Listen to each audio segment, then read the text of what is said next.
Welcome to the Excel Still More podcast. I am your host, Chris Emerson. I'm here to encourage you in your walk with God. Thank you for joining in. Today's podcast is sponsored by Cunningham Financial Group. John Cunningham is a friend of mine and a brother in Christ, and he can help you with financial decisions and future planning. He's been a big help to me and my family, and I commend him to you. You can reach him at 205-913-1720. I am so thankful you're here, so let's get started. Hey, welcome, and thank you again for joining. The first thing I need to tell you today is that our content is heavier than usual. You may be asked in this first 10 minutes to go to a pretty dark place, maybe in your own life, or perhaps even more painfully in the lives of people that you love. You may have to revisit some very sobering truths about the powerlessness of your fight at times with the devil. And while that may make you uncomfortable for a little while, I promise you that there is a way out, a beautiful, powerful solution. And it just may be that all of the effort in the world you or someone you care about has been making to do better has been misplaced energy. And by turning it intentionally in a different direction, starting today, you can gain access to power beyond description. And what was impossible for you before becomes inevitable with God.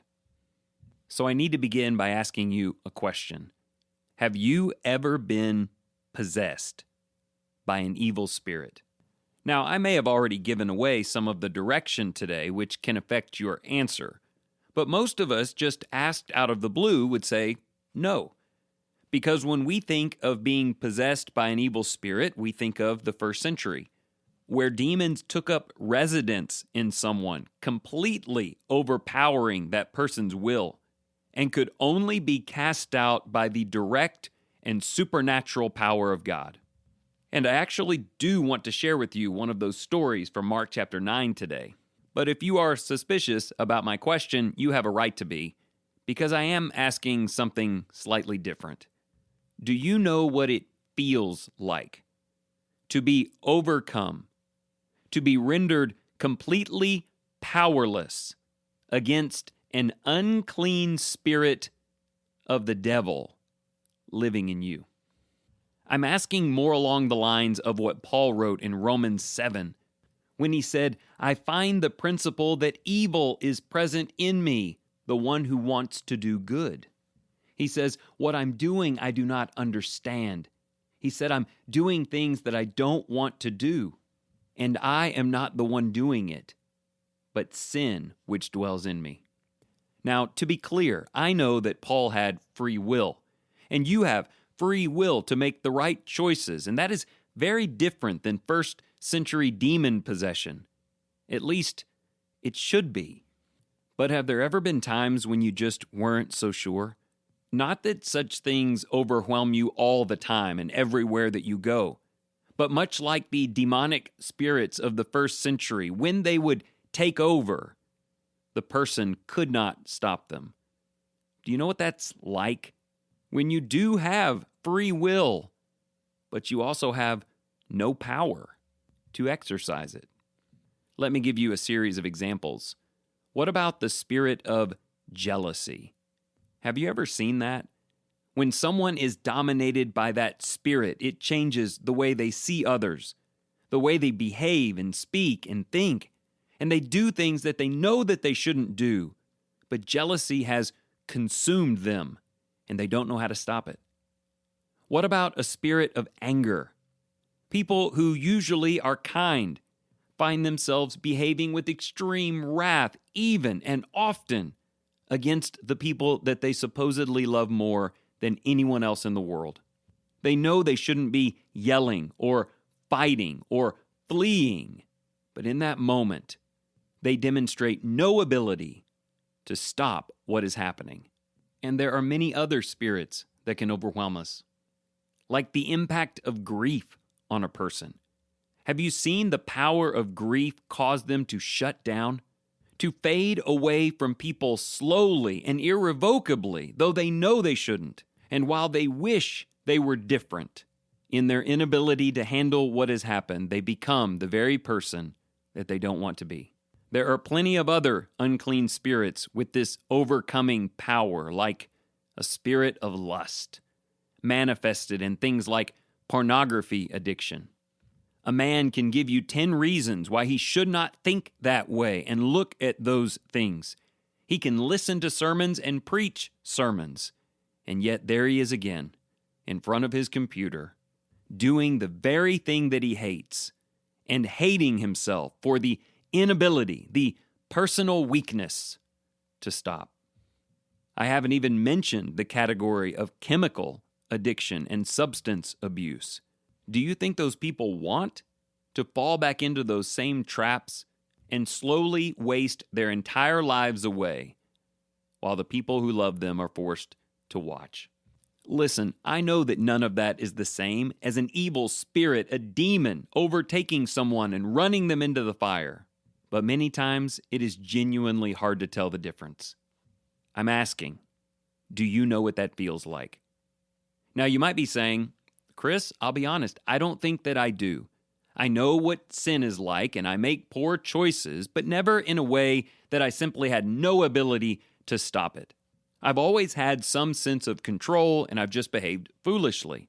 To which I would say, I totally believe you, and I'm thankful that that's the way it's been in your life.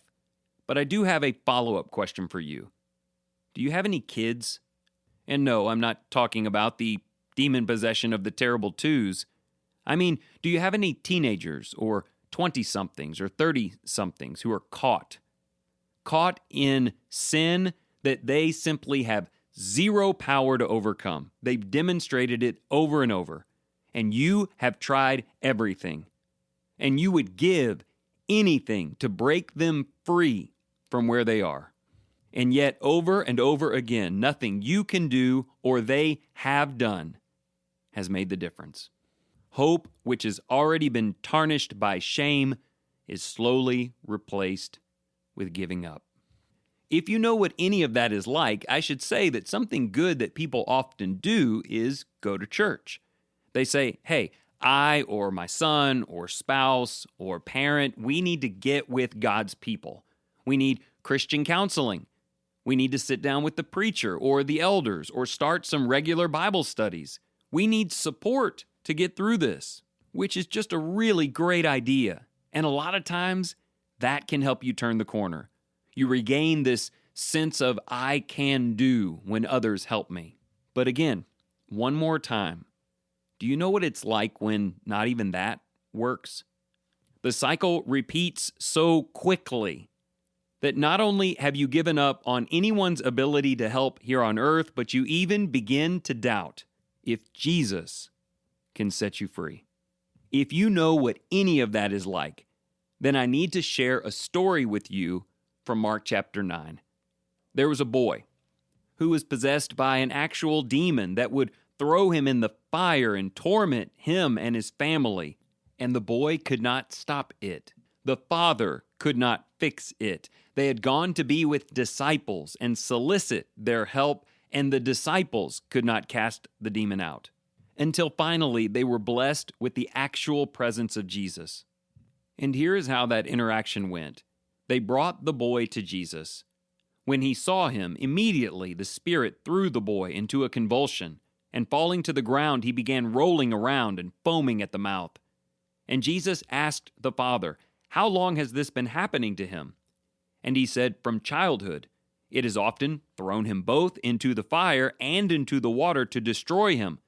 But if you can do anything, take pity on us and help us."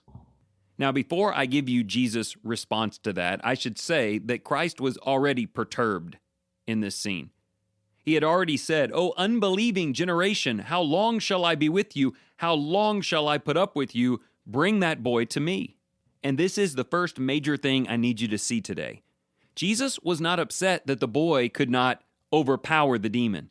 Jesus was not upset at the powerlessness of anyone involved. What angered Christ was that they did not believe in his power. In fact, you can hear it in the Father's voice when he says, "If you can do anything, take pity on us." Jesus said to him, "If you can?" All things are possible to him who believes. Immediately the boy's father cried out and said, "I do believe. Help my unbelief." You can see Jesus looking at him saying, "Did you just say, if you can? I'm the master of the universe. I have absolute power. I am perfectly connected with the Father in heaven. I'm not asking you to do this, but you have to believe that I can do this." The father picked up on that immediately and said, "I do believe, but help me in whatever might be incomplete in my trust of you." So Jesus casts out the demon in the boy, and it's a great story. And afterwards, the disciples asked, "Why weren't we able to do it?" Do you remember what Jesus said? Because this answer applies directly to you today, or into the life of someone you love who is desperate for help.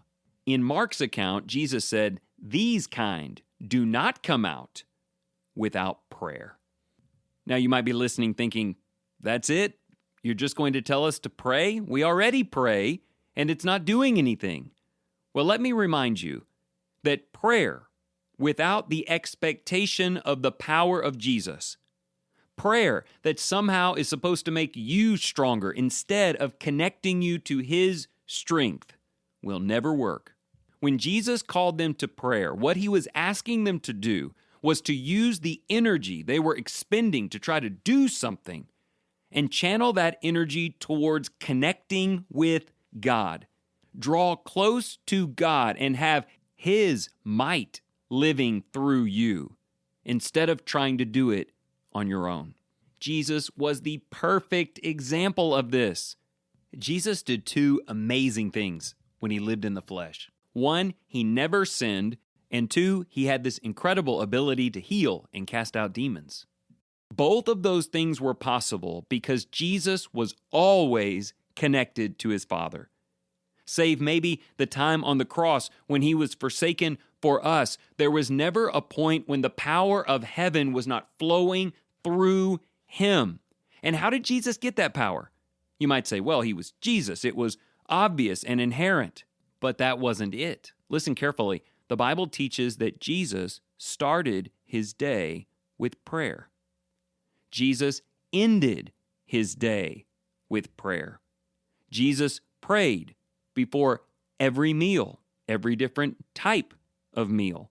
Jesus would often slip away during a busy day of saving people to go and be alone and pray to God. Jesus prayed for wisdom to help him make decisions. Yes, even Jesus did that. Jesus prayed for healing from God to help him when he hurt, like in the garden. And all along the way, in every circumstance, Jesus was praising the great name of God and giving thanks. Jesus did this with the people that he loved as an example to them. He did it for the people that he loved. And he even prayed beautiful prayers calling on the saving power of God for the people who did not love him. By the way, there were 10 things I just told you, and they make up the perfect prayer plan. Jesus' prayer plan was amazing, and it kept him with God at all times, and I believe you need it. No matter what you're facing, if the failings keep coming, it's because you're using too much energy trying to be something and do something, instead of channeling your efforts to being close to someone who can do everything. I encourage you to check out the show notes for today's episode or contact me in some way, and I will make sure you get a copy of the perfect prayer plan. It's going to take work and sacrifice, and here's the list again. Pray in the morning, pray over your meals, slip away and pray once per day, and pray at night. The content: pray in thankfulness and gratitude, pray asking for wisdom in decision-making, and pray for God to heal you where you hurt. Do those 3 things with the people that you love. Pray them for the people that you love, and even for the people who don't love you. Listen, I don't know how old you are or what you've been through, but I'm 43 and I'm here to tell you that I can't do this. There are some spirits in the deeds of the flesh list that as long as I live in this flesh, I will not have the power to overcome them. I will continue to use tips and strategies and have accountability partners and be self-aware about the results of the things that I do. But I don't have the power. And He does. And there will never be a substitute. I don't care what the nature of the addiction is. Maybe it's something you've struggled with since childhood. Maybe it's just a byproduct of your personality or invoked without you thinking about it as soon as you see your spouse. There is no substitute for what Jesus can do through you. The same Paul who sounded so desperate in Romans 7 said this in Philippians 4. I can do all things through Christ who strengthens me. And here's the thing, you already know that. I mean, what was your life like before the glory of God was in it? The Bible says we were dead in our trespasses and our sins. We were children of wrath by nature as we lived in this flesh. The Bible didn't go on to say that somehow I found the power to change. The Bible says that God sent His Son, that Jesus established His might over sin, and that He can do more than we can even ask or think in us. I want access to that, don't you? Access to Him. Well, look, do you know what happens when you pray? When you really pray, and not just once, but you give yourself to it. You're praying to the Father, through the Son, in the Holy Spirit. Now that is power. I need to add something else in this last couple of minutes. In Matthew's account of the same story, Jesus said, "These kind do not come out, but by prayer and fasting." Do you know what fasting is? It usually had to do with food, but mainly it meant that I will put aside things in my life, even things that I think I need, for time with a God whom I know that I need. I will give up sleep, I will give up food, I will give up Netflix, I will give up my cell phone, I will give up the radio, I will put lawful things aside because I need to connect to Christ. So many of us know that prayer is the answer and that God has all the power, but when you look at our day, just one given day, and all of the things that are necessary within it, and you look at how infrequently we are setting those things aside to talk to God, you can start to see a correlation between failing yet again every day and yet another day without emotional prayer and intentional fasting. So I want you to give the perfect prayer plan a go and make the time. I don't care what it costs. Even your most basic needs come behind accessing the life-giving nature of the Creator. Because listen, the worst thing that can happen is you pray today like you never have before and you have the best day of your life. But you get busy with the really important things this week and prayer becomes a non-factor again, and by Thursday you are in the depths of a new level of despair because even the hope you have right now is gone. Jesus described that when He talked about the man who had the demon removed from him. What a wonderful thing. But the demon came back soon after with 7 others and found a huge void in the man, and they all took up residence there. But Jesus has a much better plan for you. Get connected to Him and stay connected. And while sin will always be a fight for us in the flesh, there will be a might infinitely greater than your own, casting out the demons.